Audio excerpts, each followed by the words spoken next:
سبتني ليه للضياع؟ بعت قلبي وقلت وداع، لكن معلش بالسلامة، أخذت منك 100 آية.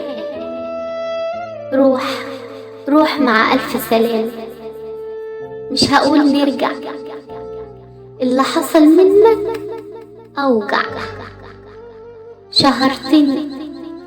شهرتني لما بعتني، وسبتني لما اشتكيت، لكن دلوقتي بكيت، مش علشان حسيت بأهانتك ليا، لكن دلوقتي بكيت مش عشان حسيت بأهانتك ليا، لكن علشان ما كنتش أعرف إني أنا الضحية.